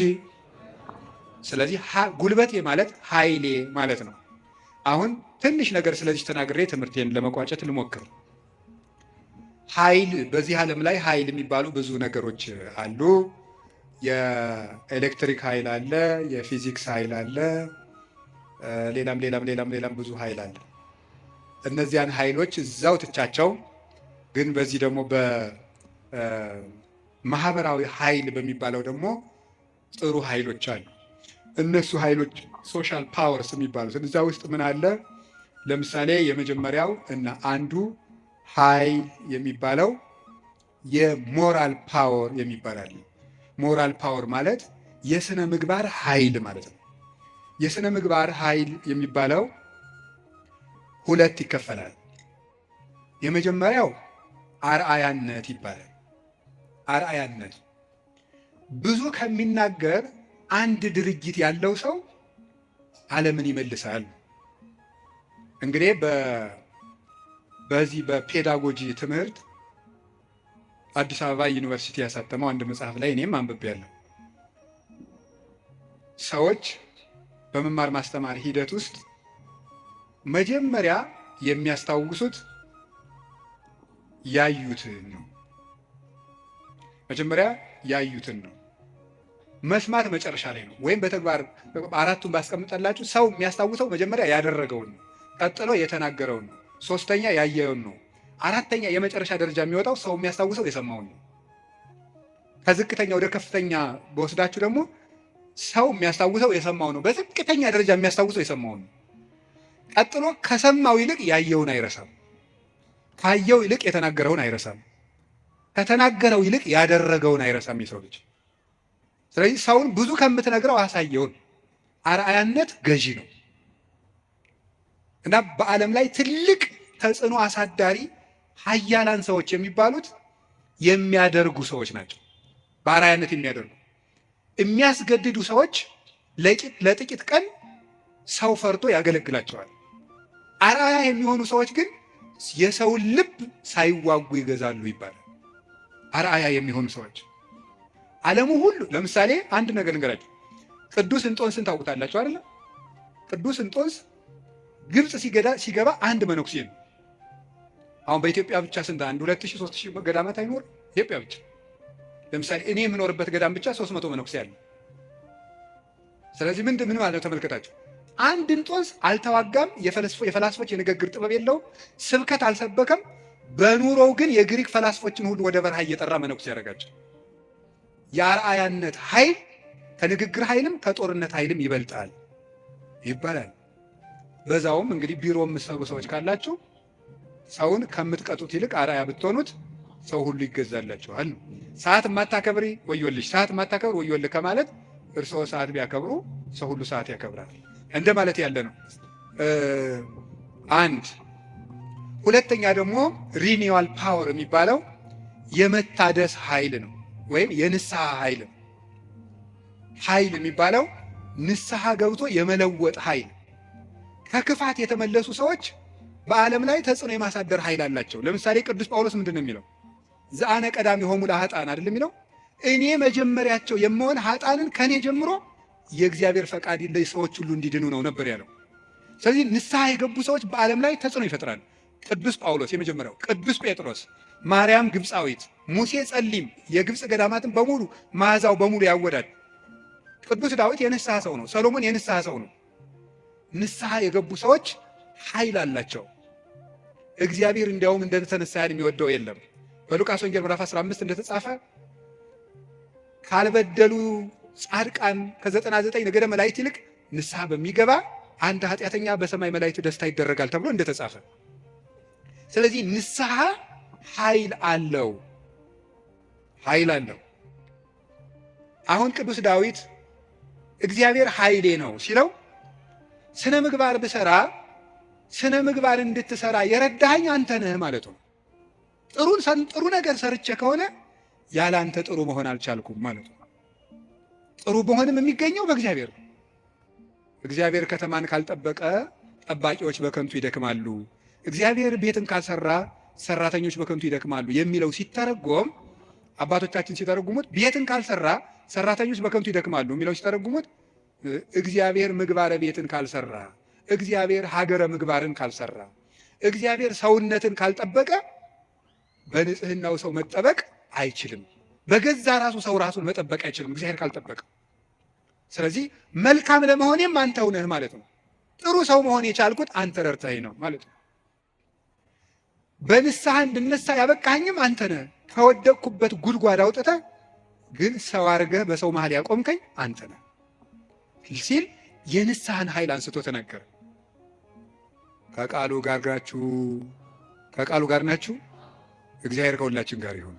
ብዙ ንስሐ የገቡ አጣን እንግዲህ የዮሐንስ ወንጌል ምዕራፍ 12 ላይ ያቺ ሽቶ የቀባቸው ሴት አለች አይደለም? የሽቶ መዓዛ ቤቱን ሞላው ይላል። በጣም ሁልጊዜ አይኔን የሚስበኝ ንባብ ነው። የሽቶ መዓዛ ቤቱን ሞላ ይላል። ሊቃውንት ሲተረጉሙት ቤት የተባለች ቤተክርስቲያን ናት። ክርስቶስ ያለበት ቤት ቤተክርስቲያን ናት። ክርስቶስ ያለበትን ቤት ያቺ ሴት ያመጣችው ሽቱ ሞላው ማለት ምን ማለት ይመስላችኋል? የአንዲት ንስሐ የገባች ነፍስ ዝናዋ ስነ ምግባሯ ቤተክርስቲያንን ሞላ። አሳዳጁን ጳውሎስ አይደለም እንዴ ተነስተን ቅዳሴ ላይ ቅዱስ ሐዋርያ ጳውሎስ ሰናየ መልእክት ፈዋሴ ዱያን ዘነሳይከ አክሊለ ሰአል ወጸሊ በእንቲአነ ያድኅን ነፍሳተነ በብዛ ሳህሉ ወምሕረቱ በእንተ ስሙ ቅዱስ የሚባለው እኮ አሳዳጁ ጳውሎስ ነው። የዚያች ሴት ሽቶ ቤቱን ሞላው ማለት ንስሐ የገባች ነፍስ መዓዛ ቤተ ክርስቲያንን ይሞላል። ተዘከረነ ሳይባል ቅዳሴ ተቀድሶ ያውቃል? ሰምታችኋል? ይቀደሳል ነው አትሰሙ? ተዘከረነ ሳይባል ቅዳሴ ያልቃል? ስለዚህ የዚህ ወንበዴ መዓዛ ቤተ ክርስቲያንን አልሞላትም? ሞልቷታል። በቀኝ በከመ ተዘከርኮ ለፈያታዊ ዘየማን በቀኝ የተሰቀለውን ወንበዴ እንዳሰብከው እኔንም አስበኝ። ሁልጊዜ የዚህ ወንበዴ መዓዛ ቤተ ክርስቲያንን ሞላት ክርስቶስን ስለለበሰ። አዲያ ወንበዴን መልሶ በቤተ ክርስቲያን ዓመት ሙሉ ስሙ እንዲጠራ ላደረገ አምላክ አቤቱ ጉልበቴ ሆይ ንገሩኝ እወድሃለሁ መባል ይገባዋል። የኃጢአትን ሸክም ፈንቅዬ ወጥቼ በፊትህ እንድቆም ያደረከኝ አምላኬ ሆይ ጉልበቴ ሆይ እወድሃለሁ። የእግዚአብሔር ቤተሰቦች ያለ እግዚአብሔር ጉልበት ካለንበት ኃጢአትን መውጣት አንችልም። አንዳንድ ጊዜ ሰይጣን ምን ሊለን ይችላል? አይ እንዲሆኜ ረክሼ ቤተክርስቲያን አልሄድም፣ እንዲሆኜ ረክሼ የጸሎት መጽሐፌን አልነካው፣ እንዲህ ባረኩበት እጄ እንዲህ በልኮን እንዲሁ ይገርማቸዋል እኮ። ጸሎተኛ ለመሆን ምን ያስፈልጋል ቢሏቸው አንድ አባት መጸለይ አሏቸዋል። ጸሎተኛ ለመሆን መፍትሄው ምንድን ነው? ንገሩኝ እንጂ መጸለይ ነው። ወደ እግዚአብሔር ቤት ለመምጣት መፍትሄው ምንድን ነው? ወደ እግዚአብሔር ቤት መምጣት በሉ እንጂ ንገሩኝ እንጂ ወደ እግዚአብሔር ቤት ለመምጣት መፍትሄው ምንድን ነው? ጥሩ ሰው ለመሆን መፍትሄው ምንድን ነው? ከነ ክፋታችን መምጣት። ምክንያቱሳ የዮሐንስ ወንጌል ምዕራፍ 7 ላይ ጌታ ምን ብሎ ነግሮናል? እኔ ውሃ ነኝ። እስኪ ውሃ በሉ። የተጠማ ቢኖር ወደ እኔ ይምጣ ሲል እኔ ምንድን ነኝ ማለቱ ነው? ስለዚህ ወደ ወንዝ የሚሄድ ንጹህ ሰው ነው ያደፈ ሰው ነው? ንገሩኝ። ያደፈ ሰው ነው። እንዲያውም ካደፍን ነው ቤተክርስቲያን መምጣት ያለብን። ልንነጻ ነው የምንመጣው። ውሃ የሚቀዳ የተጠማ ሰው ነው? የጠጥቶ የጨረሰ ሰው ነው? የተጠማ ሰው። እንግዲያውስ ክርስቶስ ለእኛ ለተጠማ ነው ያስፈልገን። ለደረቀ ዛፍ ውሃ እንደምናጠጣው እንዳይደርቅ እንደምናጠጣው ደረቅ ለሆነችው በረሃ ለሆነችው ነፍሳችን የሕይወት ውሃ ክርስቶስ ያስፈልገናል። ፍሬ ቢስ ለሆነው ቅጠል ብቻ ለሆነው ሰውነታችን የሕይወት ውሃ ክርስቶስ ያስፈልገናል። መምጣት የሚያስፈልገን ለእኛ ነው። ጉልበቴ ሆይ እወድሃለሁ ምንለው በእግዚአብሔር ጉልበት እንጂ ሰው በጥረቱ ብቻ ከኃጢአት ሊወጣ አይችልም። ምዕመናን እንደዛ ነው የምነግራቸው። ክርስቶስ ካልጠራን በቀር እውርነታችን አይለቀንም። ማርያም መግደላዊት እኮ ጥርጥሩ እንደያዛት እንዲሁ አትክልተኞች ወስደውት ይሆን እዚህ ያለች፣ በኋላዋ ማርያም ብሎ ድምፁን ሲያሰማት ነው ፊቷ የበራላት። መድኃኔዓለም ሲጠራን ነው ልባችን የሚበራው። እንዲጠራን ደግሞ ሁልጊዜ መምጣት አለብን። እሱ ጉልበት ሲወጠን ነው የሚወጣው። ቅዱስ ጴጥሮስ ወደ ውሃው ሲሰጥም አቤቱ እንዳልሰጥም አድነኝ አለው። ጌታ እጁን ሲልክለት ምዝዝ ብሎ ወጣ። ካለንበት ጉድጓድ የምንወጣው እግዚአብሔር ጉልበት ሲሆነን ነው። ጉልበቴ ሆይ እወድሃለሁ የምንለው ከዚህ የተነሳ ነው። የእውቀት ኃይል የሚባል አለ። እስቲ የእውቀት ኃይል በሉ ንገሩኝ እንጂ። ስለዚህ ቅድስና ለሰሩት ለእነ አቡነ ገብረ መንፈስ ቅዱስ ጉልበታቸው ማን ነው? ንገሩኝ እንጂ። አቤት አቡነ ገብረ መንፈስ ቅዱስ 562 ዓመት ምግብ ሳይበሉ ኖረዋል። ውሃ ሳይጠጡ ኖረዋል። እግዚአብሔር አስችሏቸው ምንም ሳይበድሉ እንደ መልአክ ንጹሕ አእምሮ ነበራቸው እሳቸው። ስለዚህ ምን ብለው ይዘምራሉ? አቤቱ ጉልበቴ ሆይ። ደግሞ እኔና እናንተን የመሰሉ ኃጣንም ደግሞ አሉ። ማርያም ግብፃዊት አለች። ኢየሩሳሌም ስትሄድ በግብፅ አመንዝራ ኢየሩሳሌም ስትሄድ ደግሞ የምታመነዝርባቸው ወንዶች ልታገኝ ነው ሄደችው። ሰዎች ኢየሩሳሌም ሊሳለሙ ሲሄዱ መርከቡ ውስጥ መሳፈሪያ ሳንቲም አልያዝኩም፣ ክፈይ፣ አልከፍልም፣ እኔ ከፍላለሁ፣ እንዴ ከፈለግ ከእኔ ጋር ተኛ እያለች ሰውነቷን ለመርከብ ዋጋ የምትሸጥ ሰው ነበረች። እሷ ሰው ሁሉ ወደ መቅደሱ ሲገባ ደጅ ላይ ያለ ስዕል ግን እሷን ይገፋት ጀመር በኃይል። ቆማ ስታለቅስ የእመቤታችን ስዕል አየቻት። ወደ መሐሪው ልጅሽ ንገሪልኝ አለች። ከዚያ በኋላ እንድትገባ ተፈቀደላት። ወደ ዮርዳኖስ ማዶ ሂጂ፣ በዚያም ለነፍስሽ ረፍት ታገኛለች። ሄደች። ቤተ መቅደስ ውስጥ ቤተክርስቲያን ለመግባት ቅጥሩን ለመግባት ጉልበት ያልነበራት ግብፃዊቷ ዘማዊቷ ማርያም ክርስቶስ በምሕረት እጁ ከነካት በኋላ ግን ምን ሆነ? ቅዱስ ዶሲማስ ሲሄድ ከመሬት አንድ ክንድ ቆማ ስትጸልይ ነው ያገኘ። እንደዚች ያለችው ኃጣንም አቤቱ ጉልበቴ ሆይ እወድሃለሁ። አገርህን ከማሸነፍ ልማድን ማሸነፍ ይበልጣል። ክፋትን ቆርጦ መጣል ከባድ ነው። ሰንሰለትስ ወይ ቆርጠው ይጥሉታል፣ ወይ ፈልቅቀው ይጥሉታል፣ ወይም ደግሞ ያሰሩ ሰዎች ተመልሰው በሌላ ቀን ይፈቱታል። የኃጢአት ሰንሰለትን ግን እግዚአብሔር ካረዳን መፍታት አይቻልም። እና ለዚህ ነው ቅዱስ ዳዊት ጉልበቴ ሆይ እወድሃለሁ ያለው። ለንስሐም ጉልበታችን እግዚአብሔር ነው፣ ለንጽህናም ጉልበታችን እግዚአብሔር፣ ለእውቀትም ጉልበት እግዚአብሔር ነው። የእውቀት ኃይል የሚባለው እሱ ነው። እውቀት ባዶውን ሲነገር ኃይል የለውም። አንዳንድ ጊዜ ይህንን እኔም አስባለሁ። እውነት ለመናገር መቼስ ተያይዘን ከምንጠፋ አንዳችን ተናጋሪ አንዳችን ሰሚያን እንተጋገዝ ተብሎ ነው እንጂ እውነት ለመናገር እኔን የመሰለ ሰው እዚህ ቆሞ መስበክ አልነበረበትም። መስበክ ያለባቸው እንደነ ቅዱስ ዮሐንስ አፈወርቅ ያሉ ቅዱሳን መምህራን ነበሩ። ፍጹም አባት ነበር መስበክ የነበረበት። ቅዱስ ባስልዮስ ዘቂሳርያ ሲያስተምር ከአንደበቱ የሚወጣው የእግዚአብሔር ቃል እንደ እሳት ላንቃ እየተቆረጠ በምዕመናን ትከሻ ላይ ሲያርፍ ይታይ ነበር። ቃሉ ከመነገሩ የሰሚዎቹ መለወጥ ይቀድማል። ይሄ የእውቀት ኃይል ነው። እውቀት ኃይል የሚያገኘው አብዝተው ስላጠኑት ብቻ ሳይሆን እግዚአብሔር አብሮ ሲቆም ነው። እና እውነቴን ልንገራችሁ፣ አብዝታችሁ ጸልዩልን፣ ቆመን እንዳናበላሽ እንዳንጠፋም፣ የምንናገረው ኃይልም እየመጣ በእናንተ ላይ እንዲለውጥ ብቻችን እንዳንቆም እግዚአብሔር አብሮን እንዲቆም የእውቀት ኃይል የሚባለው እሱ ነው። ቅዱስ ጎርጎርዮስ ዘኑሲስ የኑሲሱ ጳጳስ ጎርጎርዮስ ሀገረ ስብከት ላይ ሲመደብ ጥቂት ክርስቲያኖችና ብዙ እምነት የሌላቸው ነው የነበሩት። እሱ ካስተማረ በኋላ ደግሞ የማያምኑት ቁጥር የቀድሞዎቹ የክርስቲያኖችን ቁጥር አክሎ ክርስቲያኖች ደግሞ የቀድሞዎችን ኢአማንያን ያህል በዝተው ነበር ይባላል። ብቻውን ሙሉ አውሮፓን የለወጠው ኃይለ መንፈስ ቅዱስ ያደረበት ብቻውን አንድ ጳውሎስ ነበር ክርስቲያን ያደረገው መጀመሪያ። ለዚህ ነበር የመንፈስ ቅዱስን ኃይል በመግለጥ እንጂ በቃላት ማባበል አላስተማርኳችሁም ይላል ቅዱስ ጳውሎስ። ጆሮአችሁ ይሰማል?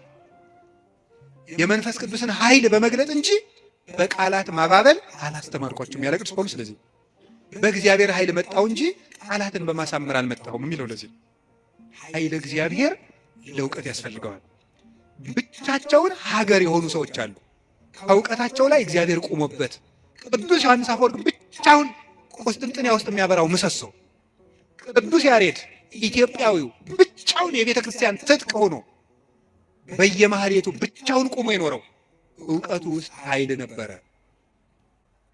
አንቀጸ ብርሃንን እኮ አክሱም ጽዮን ውስጥ ገብቶ ሲጸልይ ቅዱስ ያሬድ ከመሬት አንድ ክንድ አፈፍ ብሎ ቆሞ ነበር። የዚህ ምሰሶ የዚህ ብርሃን የቅዱስ ያሬድ ብርሃን በማህሌቱ ይኸው 1418 ዓመታትን እዚህ ያለው እዚህ ቤተክርስቲያን ውስጥ የእውቀት ኃይል የተጫነው እውቀት፣ ነጠላ ያልሆነ እውቀት፣ ብልጣብልጥነት የሌለው እውቀት። መማር ማለት ስማርት ቲንኪንግ አይደለም። መማር ማለት ሰው መሆን ነው። ሰው እንድንሆን ጸልዩልኛል። ሁላችንም እግዚአብሔር ሰው ያድርገን እና እንደ ቅዱስ ጳውሎስ ያሉት ብቻቸውን ቆመው ቤተ ክርስቲያን የሆኑት መምህራን አቤቱ ጉልበቴ ሆይ እወድሃለሁ ቢሉት የተገባ ነው። ሌላው የመከራ ኃይል አለ። የመከራ ኃይል በሉ። ስንት ኃይል ነገርኳችሁ? ምንድን አይ ተመስገን እንደው በሉ። እሺ የሥነ ምግባር ኃይል በሉ። ሌላስ? የእውቀት ኃይል። ሌላስ? አቤት የመከራ ኃይል። እሺ የሥነ ምግባር ኃይል። ከዚያ በፊት ምን ብያቸው ነበር? የአርአያነት ኃይል የሚባለው ይሄ ሞራል የሚባለው እሱ በሁለት ተከፍሎ ስነ ምግባርና አርአያነትና ንስሐ ብለን ከፍለናል። ቀጥሎ የእውቀት ኃይል ብዬ ነገርኳቸው። ሶስተኛ አሁን የምነግራቸው ደግሞ የምንድን ነው? የመከራ ኃይል ነው። የመከራ ኃይል የሚባለው ጉልበቴ ሆይ እወድሃለሁ ያለው አሁን ቅዱስ ዳዊት አሸንፏል። ዘመኑን በሙሉ ጠላቶችን አሸንፏል። ያሸነፈ ግን በውጊያ ሳይሆን በምንድን ነው? በመከራ ነው ያሸነፈ። ይገርማቸዋል። በመከራ ማሸነፍ ከዚህ ዓለም ሎጂክ የራቀ ነው። በዚህ ዓለም ለማሸነፍ ፓወር የግድ ያስፈልጋል ነው ቀመሩ። ይሄ ነው። አሁን የዚህ ዘመን ሰው እና ክርስትና አልገናኝ ብለው ተፍ ብለህ ሰልፍ ኮንፊደንስ ይኑርህ ነው። በክርስትና ደግሞ ተፍ ብለህ ትሁቱን ነው። ነገሩ ወዲያና ወዲህ ነው። ቶቿል አይደለም። ትሁት የሆነ ከፍ ይላል ነው። አሁን ደግሞ ራስህን ከፍ አድርግ፣ አትጣል ነው። እንደዚህ ማስታወቂያ ስራ ገንባ፣ ራስህን አስታውቅ በደንብ። እንደዚህ ነው። የፈለግከውን ነገር ስራ፣ ስለማንም አትጨነቅ፣ ግድ አይኑርህ። እንደዚህ አይነት ነገር ነው የሚሰበከን። እንደሱ የሚባል ነገር የለም። እንደውም የሚባለውም 100% ኮንፊደንስ ኔጌቲቭ ኮንፊደንስ ነው ይባላል። ስለዚህ ተገቢ አይደለም። ምንድን ነው ታዲያ? እኛም መከራ ማሸነፍ ነው የሚባለው። ቅዱስ ዳዊት ለምሳሌ እንዲህ ያደረገ። ሳኦል እያሳደደው ሄደ። ቅዱስ ዳዊት ዋሻ ውስጥ ተጠጋ። ሳኦል ዳዊትን ፈልጎ ተኛ እና አበኔር ይባላል የሳኦል የጦር አበጋዝ ከሳኦል ከጨርቁ ጫፍ ቆረጥ አድርጎ ዳዊት ወስዶ አለፍ ብሎ አበኔር አንተ የውሻ ሬሳ አይመስልክ ጌታህን እንዲያርገን የምትጠብቀው አለው። ተኝቶ ነበር ያም ማለት። ግን የቅዱስ ዳዊት ጋሻ ጃግሬዎች አረ ዛሬ እግዚአብሔር ጠላትህን በእጅህ አሳልፎ ሰጥቶልሃል እንበለዋል። እናንተ እኔ ከእናንተ ጋር ምን አለኝ? እግዚአብሔር በቀባው ላይ እጄን አላነሳም። እና አባቶቻችን እንዲያውም ትልቅ መከራ ሊገል የመጣ ጠላትን እጅ ላይ ጥሎ ምሮ መስደድ ነው ይላል። ይሄ እኮ የልብ መከራ ነው። እናንተ አሁን ታደርጉታላችሁ? አሁን እኔ ለምሳሌ ዱላ ይዤ ያባረርኳቸው ቤታችሁ ብመጣና ኋላ አጥቻችሁ እኔን ድንገት እንቅልፍ ቢጥለኝ ተነስታችሁ እንዴት ነው የምታረጉት? ምንም አታረጉም እናንተ ክርስቲያኖች ናቸው። ለሁሉም ግን ዳዊት ሰው የማይወጣውን ተራራ የወጣ ተራራ ነው የሚባለው። ለዚህ የልብ ጉልበት ያስፈልጋል። ትዕግስተኛ ለመሆን የልብ ጉልበት ያስፈልጋል። አሁን እኮ ሰው ገለባ ነው። ፍርድ ቤት ውስጥ ባልና ሚስት ተካሶ ዓለም እየቀለጠ ያለ ትዕግስት በማጣት አይደለም? በቃላት ጦርነት አይደለም? እንዲሁ አታፍሩም ወይ? እንዲህ ብሎ ሰድቦኝ እንዲህ ብላ ሰድባ እያላችሁ እንዲሁ አታፍሩም? እውነቴን እኮ የምነግራችሁ። ቆርሶ የመጣውን ጠላቱን እጁ ላይ ሲያገኘው እግዚአብሔር በቀባው ላይ እጄን አላነሳም። ሌላ ቀን እኮ ደግሞ ምን አደረገው? ዳዊት ወልዴ ቃል ከማይዜኒ ዳዊት ወልዴ ቃል ከማይዜኒ ዳዊት ስትዘምር እኮ ደስ ይለኛል እና በገና ደርድርልኝ አለው። የዋሁ ዳዊት በገና ሊደረድር ሲሄድ ጦሩን ሳኦል ይዞ ሲወረውርበት አድነን እግዚኦን ብእሲኩኝ አቤቱ ከክፉ ሰው አድነኝ ሲል ጦሩ ሄዳ ከግድግዳው ላይ ተተከለች። ያንን ደግሞ መልሶ ሌላ ቀን ፈልጎ አገኘ። አሁንም ሳይገለው ጥሎት ሄደ። ዳዊት ሳኦል እየፈለገው ሄደ። ዳዊት ግን ይላል ለይግቡ ድኅሬሆሙ ጸላእቴ ጠላቶቼ ወደ ኋላቸው ይመለሱ ይላል። ሳኦል መንገድ ጠፍቶት ተመለሰ። ደክሞ ማሸነፍ የእግዚአብሔራዊነት። ከዛ ምን አደረገ? ጎልያድ በመጣ ጊዜ ዳዊት በሰይፍ ነው ያሸነፈ በጠጠር? እስኪ ንገሩኝ። ስለዚህ የዳዊት ጉልበት ሰይፍ ወይስ እግዚአብሔር? ንገሩኝ እንጂ ጠጠሯ ናት ያሸነፈች ወይስ የእግዚአብሔር ስም? የእግዚአብሔር ስም ከተጫናት ጠጠርም ኃይል አላት። እግዚአብሔር ከሌለው ግን ሰይፍም ያስገድላል። ጎልያድ ሰይፍ ይዞ ሄደ፣ ዳዊት እግዚአብሔርን ይዞ ሄደ። ከዚያ በኋላ ስም ወረገመኒ በአማልክት ይሁርኩሳን በረገሙ ጣዖቶቹ ረገመኝ ወአንሰ ሳይኩ ሰለስተ አእባነ ውስተ ፈለግ እኔ 3 ድንጋዮችን ከባህር አነሳው ወጸፍክዎ ዲበ ፍጽሙ ግንባሩን አልኩት አሚሃ ወድቀ በኃይለ እግዚአብሔር በእግዚአብሔር ኃይል ያን ጊዜ ወደቀ። ወነሳይኩ ዘምላይሌው ሰይፈ ከሱ ሰይፍን ወሰድኩ ወመተርኩ ርሶ ለጎልያድ የጎልያድን አንገትም ቆረጥኩት አለ። በራሱ ሰይፍ እንዲወድቅ ያደረገው ጉልበቴ ሆይ እስኪ በሉ ሁላችሁም ንገሩ እንጂ። አዎ ይህን የሚያደርገው የእግዚአብሔር ስም ነው። ቅዱስ ዳዊት አንተ ብላቴና ጨንገር ይዘህ የምትመጣ እኔ ውሻ ነኝ ነበር ያለ ጎልያድ። እና እንግዲህ ስጋህን ለሰማይ አዕዋፍ ለምድር አራዊት ቆራርጬ እሰጠዋለሁ አለው። አዎ አንተ ከውሻም ታንሳለህ። ውሻ ጌታውን ያውቃል፣ አንተ ግን ፈጣሪን አታውቅም። አንተ በሰይፍ ትመጣለህ፣ እኔ ግን አንተ በምትገዳደረው በእስራኤል አምላክ ስም እመጣለሁ። የእግዚአብሔርን ስም ይዞ ሄደና ያንን 6 ክንድ እስራኤልን ያስጨነቀ ሰው ገረሰሰው። ስለዚህ ጉልበቱ እግዚአብሔር ጉልበቴ ሆይ እወድሃለሁ። ከገዛ ቤተ መንግስቱ አኪጦፌል የሚባል መካሪ ተነስቶ አቤሴሎምን የገዛ ልጁን አስነስቶ ምንድን ያደረገ? ዳዊትን ሲያዋርደው የዳዊትን ሚስቶች በሙሉ እስራኤል በተሰበሰቡበት ድንኳን አስጥሎ አገር እያየ የአባትህን ሚስቶች ድፈራቸው ብሎ ገብቶ የአባቱ ሚስቶች እንዲደፈር በመጽሐፍ ቅዱስ የተጻፈ ነው አድርጎ አኪጦፌል የሚባል ሰው አዋረደው።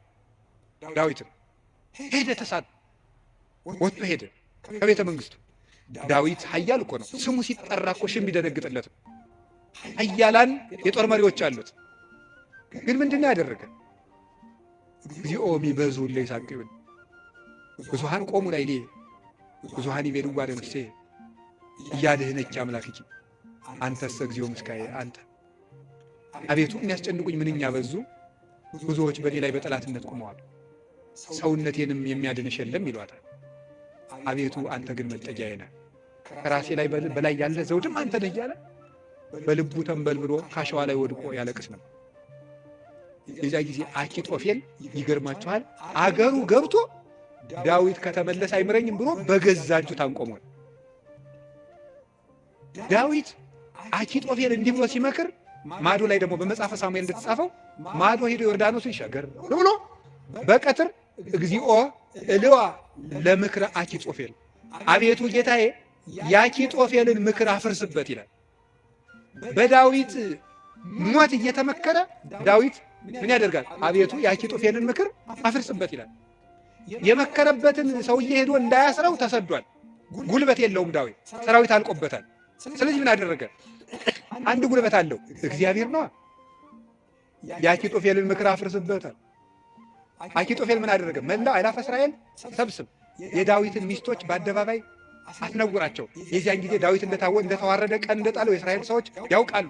ያን ጊዜ ዳዊትን ተከትለን ሄደን እንግደለዋል፣ የአባትህን አንገትም ቆርጬ አመጣልሃለሁ ብሎ መከረ። እንዲህ ብሎ ሲመክር ዳዊት ምን አለ? አቤቱ የአኪጦፌልን ምክር አፈርስበት ሲል ምን አለ መሰላችሁ? እግዚአብሔር በጠላቱ በአቤሴሎም ላይ የምክር ጥርጥር አሳደረ። አይ የአንድ ሰው ምክር አይበቃም፣ ሌላ ሰው ምክርን ጨምር የተባለ አለና የዳዊት የቀድሞ አማካሪ የነበረ ኩሲ የሚባል ሰው ነበር። ሽማግሌውን ኩሲንም እስኪ እንጠይቀው አለው። ኩሲ እንደምን አለ? ደህና ነኝ። ምን ነው ቀድሞ ስታማክረው የነበረው ዳዊት ሲሰደድ እዚህ ቀረ? እኔ ምን ጊዜ የማማክር እግዚአብሔር የቀባውን አለው። ውስጡ ቅኔ ነው። ቅኔው ምንድን ነው? አሁንም እኮ የማን አማካሪ ነኝ እያለው ነው። አንተንማ እግዚአብሔር አልቀባም እያለው ነው። አሁንም የእሱ ነኝ እያለው ነው። ለእሱ ግን የመሰለው ምን እያለው ነው? አንተን ከሾመ የአንተ አማካሪ ሆናለሁ እያለው መስሎታል። እዛ ምን አደረገው? አኪጦፌል ምን ብሎ መከረ? አኪጦፌል እንዲህ ብሎ መክሯል። አንተ ምን ትላለህ? አኪጦፌል ቶሎ ብለን ዳዊትን እንግደለው አለ። አንተሳ ምን ትላለህ አለው። ዳዊት ምን እያለ ነው? አቤቱ የአኪጦፌልን ምክር ተናገሩ እንጂ አፍርስበት በሉ እንጂ እያለ ያለቅሳል። ኩሲ መጣና ምን አደረገ? ይቺ ምክር አንዲት ናት፣ አንድ ምክርማ አይረባም፣ ከገሌ ምክር የገሌ ምክር ይሻላል ተብሎ የቤተ መንግስት ምክር አንዱ ምክር የአንዱ ምክር ተመርጦ ነው እንጂ የአንድ ሰው ምክርማ አይረባም። ስለዚህ ምክር ይመከር፣ ቆይ ውለን እንደር። አባትህ ዳዊትን ታውቀዋለህ፣ ኃያል ነው። እነ አበጋዞቹ እነ ኢዮአብም ኃያላን ናቸው። አሁን ሂደን ይፍጀን እንዴ? ነገር ግን መላው አእላፈ እስራኤል ገና ይሰብሰቡ፣ ምክርም አበርክተን እንምከር። ከዚያ በኋላ ህዝቡን ከሰበሰብን በኋላ ዳዊትን ከተራራ ላይ ያገኘነው እንደሆነ አውርደን ከውሃው እንመጠብጠዋለን፣ ሜዳ ላይ ያገኘነው እንደሆነ እንደ በረዶ እንወርድበታለን። ይሄ ነው እንጂ አሁንም ሂደን እንፈጅ ብለህ ነው አሉ። እሺ እንግዲያስ ያንተ ምክር ይሻላል አለው። በጎን ምን አደረገ? ኩሲ ዳዊትን በዚህ ባጠገብ አትደር፣ ዮርዳኖስን ተሻገር፣ ሊገልህ ሊመጣ ነው። ዳዊት ይህን ሰምቶ ተሻግሮ ሄደ። ከዚህ በኋላ ምን አደረገ? ተሻግሮ ከሄደም በኋላ አቤሴሎም እሱ አባቱን ተከትሎ ሊገል በሰረገላ ሆኖ በጫካው ውስጥ እያሰገረ ፈረስ ሲሄድ ፀጉሩን አሳድጎ ስለነበረ ፀጉሩ ከዛፍ ላይ ተንጠለጠለና ሞተ። ዳዊት ግን ፈረስ ላይ አልወጣ፣ ምክር አላማከረ። አቤቱ የአኪጦፌልን ምክር አፍርስበት እንዳለ የክፎችን ምክር አፍርሶ ዳዊትን ስለታደገው አቤቱ ጉልበቴ ሆይ ሙሉት እናንተ እወድሃለሁ ያለው። ስለዚህ እግዚአብሔርን መውደድ እንዲህ ያለ ጉልበት ይሰጣል። ሲሰድበው እንኳን ሳሚ ወልደ ጌራ የሚባል አንድ የውሻ ሬሳ አይመስልክ። መቼም ሰው የዚህ ዘመንም ሰው እንኳን እንደዛ ሳይመስል አይቀርም። አሽቃባጭነት ይበዛዋል። ማለት ምን ማለት ነው? ሁላችሁንም አይደለም፣ እነማንም እንደሆነም አላውቅም። ዞሮ ዞሮ ግን ባለስልጣንን ሲሻር መሳደብ እናውቅበታለን ነው ለማለት የፈለግኩት። ሲሾም ትንፍሽ የለም። ሲሻር ስለ አፄ ኃይለ ሥላሴ ነውር የሚወራው በደርግ ዘመን ነው። ስለ ደርግ ዘመን የሚወራው ቀጥሎ ባለው ነው። ቀጥሎ ስላለው የሚወራው ቀጥሎ ባለው ነው። ነገ ደግሞ የሚወራው ምን እንደሆነ ያላውቅም። ስለዚህ ልላችሁ የፈለግኩት ምንድን ነው? ቀን ሲጥለው ጎበዝ ሰውን የተሾመም ቢሻር ያጣም ቢያገኝ ከእውነት ጋር ቁሙ እንጂ ሰውን ቀንጥሎታል ብላችሁ አትሾሙ። እንዲሁ ለስጋም ተመልሶ ሊመጣ ይችላል። አጉሩ ተመልሶ ሊሾም ይችላል። ለነፍስ ግን ሰውን ቀንጥለው ምን ይላል ሰሎሞን? ቀን የሚያመጣውን አታውቅምና በጠላት ውድቀት ደስ አይበልም ይላል።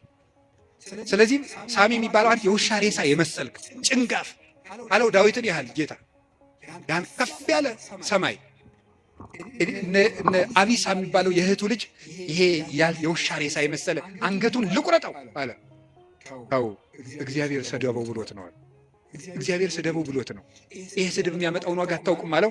ዳዊትም ጠላቶቹ ሁሉ ጠፍተው መልሰው ዘመኑ ተመልሶለት ቤተ መንግስቱ ገብቶ ፈጣሪውን አገልግሎ ዘመነ ቅዱሳንን ተጉዞ የእግዚአብሔርን እረፍት አረፈ። አቤቱ ጉልበቴ ሆይ እወድሃለሁ ያለው ደካማ እንባው ጦር የተሸከሙ ጠላቶችን ድል ስለነሳችለት ነው። አሁንም ጉልበትን እግዚአብሔር ጉልበታችን ነው ማለት በአጭር ቃል ለመጠቅለል አንድ እግዚአብሔር ጉልበታችን ነው ማለት ነው። ከኛ እውቀት ውጭ የሆነ ነገርን እግዚአብሔር ያደርግልናል። ከኛ እውቀት ውጭ የሆነ ነገር ለምሳሌ አንድ ሰው ትዝ ይለኛል፣ እናቱ ታመው የሰማህ እንደሆነ እንዳትቀየመኝ አደራህን፣ ጸበል ይጠመቁ ስንለው በጣም የተማረ ሰው ነው። በጣም ቆይ ጸበሉን የውሃው አይነት ከደማቸው ጋር ማች እንደማድረግና ለማድረጉን መመርመር አለብን። ትንሽ ፈገግ ያሰኛል። እና ይሄ ፈጽሞ አሁን አንዳንድም የከተማ እናቶች ሊቃጣቸው ጀምሮ ነበር አሉት። ክርስትና ሲያስነሱ ውሃ በፌርሙዝ አሙቀው አምጥተው በዚህ አጥመቁልኝ። ይሄ ቀልድ ይመስላል በእውነቱ ማለት ነው። እና ቆይ ክርስትና ሲነሳ ልጄን ይበርደዋል ብላችሁ ታስባላችሁ? እናቶች እንደዛ ካሰባችሁ ሞታችኋል በሉት። ሰውም አይደላችሁ። ክርስቶስን እየለበሰ እኮ ነው። እንዴት ይበርደዋል? ሰው ሲጠመቅ ክርስቶስን ነው የሚለብሰው። ገላትያ ምዕራፍ 3 ላይ ያለ የተጠመቃችሁ ሁሉ ክርስቶስን ለብሳችሁታል ማለት እና አንዳንድ ጊዜ እውቀታችን ጣልቃ ይገባና እቺ ዲግሪ ላይ አንዳንድ የተጠራቀመች ነገር ትረብሻለች፣ እምነትን ትረብሻለች። እሱን ተውትና እግዚአብሔር ከእውቀት በላይ ይሰራል። እስኪ በሉላችሁ፣ ከምን በላይ ይሰራል? ከእውቀት በላይ ይሰራል። ከኛ አቅም በላይ ያለው በእግዚአብሔር ይከናወናል። አቤቱ ጉልበት ይወዳል የተባለው እሱ ነው። አንደኛ መጠጊያ ማለት ነው። ሁለተኛ እግዚአብሔር ከኔ አቅም በላይ የሆነውን ከተፈጥሮ ሕግ በላይ የሆነውን ነገር እሱ ይፈጽመዋል። ሶስተኛ ደግሞ የማረባ ሰው በሆንም እንኳን እግዚአብሔር እጁ ከያዘኝ ግን ትልቅ ሰው እሆናለሁ ማለት ነው። እግዚአብሔር ጉልበት ሲሆነው ውሃ ይገባና ምን ይሆናል? ጸበል። አፈር ይገባና ምን ይሆናል? እምነት። እግዚአብሔር ጉልበት ሲሰጣት የ15 ዓመት ልጅ ማንን መሸከም ትችላለች? ድንግል ማርያም እግዚአብሔርን ተሸከመችው። እግዚአብሔር ጉልበት ነው። እሱ ጉልበት ባይሆናን እሳትን ማን ይታቀፋል? ማንም። እግዚአብሔር ጉልበት ሲሆን እሱን እንኳን እንችለዋለን። ስለዚህ የእግዚአብሔር ቤተሰቦች በእግዚአብሔር በርቱ፣ እግዚአብሔርን ጉልበት አድርጉት። ሁላችንም በእግዚአብሔር እንመካ። ሁልጊዜ ጸልዩ። አንድ ነገር ብቻ ልናገር፣ ወደ እግዚአብሔር ለመሄድ ከየት ልጀምር ካላችሁኝ ጸልዩ። መንፈሳዊ ሕይወት ከየት ዛሬ ምናልባት ዛሬ ብቻ ቃለ እግዚአብሔር የምትሰሙ ሰዎችም ትኖራላችሁ። ዛሬ ድንገት የመጣ መጥቶ ማያውቅም ሊኖር ይችላል። መንፈሳዊ ሕይወት ከየት እንደምጀምር ግራ ገብቶኛል ካላችሁ መንፈሳዊ ሕይወት መጽሐፍ ቅዱስ ሂድና አጥኑ ወይም እንደዚህ አድርጉ ወይም እንደዚህ አይደለም። መንፈሳዊ ሕይወት መጀመሪያ ከጸሎት ጀምሩ። በቃ ሌላ መጀመሪያ አባታችን ሆይ በቃ እሱም በሉ። ከዛ ቤተ ክርስቲያን ውስጥ ተሳተፉ፣ አስቀድሱ። ከዚያ በኋላ መጽሐፍ ቅዱስን በደንብ ተማሩ። እነዚህ ሶስቱ ሁልጊዜ የቤት ስራ እሰጣችኋለሁ፣ እኔም እናንተም ታደርጉታላችሁ። አሁን ዛሬ መልሼ ልሰጣችሁ ነው። ከዚህ በኋላ በሄድኩበት ሁሉ እናገራለሁ፣ ሰው ቢሰለችም ባይሰለችም። እንደ ከርቤ እስከምትመር ድረስ ተናገር ብሏል አንድ የቤተክርስቲያን አባት። እሺ፣ አንደኛው በቀን እንድታደርጉት ሁልጊዜ ነው የምነግራችሁ። እዚህ መድረክም ተናግሬያለሁ። አንደኛው በቀን አንድ ምዕራፍ መጽሐፍ ቅዱስ አንብቡ። ሁለተኛው በቀን ቤተክርስቲያን ሳትገቡ አትዋሉ። እንዲሁም ከዛሬ በኋላ በሰበኩበት ሁሉ ለመናገር ነው ቃል የምገባው። እግዚአብሔር ይረዳኝ። እነዚህን 5 ነገሮች ሰው እስኪያደርጋቸው ድረስ ከቻልኩ እስከምሞት እናገራለሁ። እናንተም በጸሎት ካሰባችሁኝ እና ካስጨረሰኝ። ስለዚህ የመጀመሪያው አንድ ምዕራፍ መጽሐፍ ቅዱስ በቀን አንብቡ። ሁለተኛው ቤተክርስቲያን ሳትገቡ አትዋሉ። በቀን መግባት የማያስችል ተፈጥሯዊ ግዳጅ ከገጠማችሁ ደጅ ላይ ቆማችሁ ሄዱ። ሶስተኛው በሳምንት አንድ ቀን ቢያንስ አስቀድሱ። ውስጥ ገብታችሁ በሳምንት አንድ ቀን ቢያንስ ማለት ነው። አራተኛው ንስሐ ግቡ። ንስሐ እንዲያውም ምንድን ነው የምትባለው? ሌላኛይቱ ከእግዚአብሔር የተሰጠችን ልደት ናት የሚባለው። አንድ ልደት ከእናት አባት ተወልደናል። ሌላ ልደት ደግሞ በጥምቀት እንደገና እሷ ስትደበዝዝ ደግሞ እግዚአብሔር በንስሐ ልደትን ሰጠ። አዳም ከሔዋን እሱን የመሰለ ልጅ እንደወለደ ይላል አረጋዊ መንፈሳዊ የተባለ ሊቅ። አዳም ሔዋን ከምትባል ሚስቱ እሱን የመሰለ ልጅ እንደወለደ ክርስቶስ ከንስሐ ማኅፀን እሱን የመሰሉ ልጆችን ይወልዳል። ደስ አይላችሁ? እዚያ ንስሐ ማኅፀን ውስጥ ገብተን እንደገና ክርስቶስን የመምሰል አባታችን እግዚአብሔርን የመምሰል እድል አለን። እሱ የመንፈስ ቅዱስ ጉልበት ስለሆነ ነው አቤቱ ጉልበቴ ሆይ እወድሃለሁ እንድንል የፈለግኩት። ንስሐ ግቡ። የመጨረሻው ጸልዩ። ሳትጸልዩ አትብሉ፣ ሳትጸልዩ እቤት አትውጡ። ብትችሉ ስግደት ስገዱ፣ ጥቂት ስገዱ።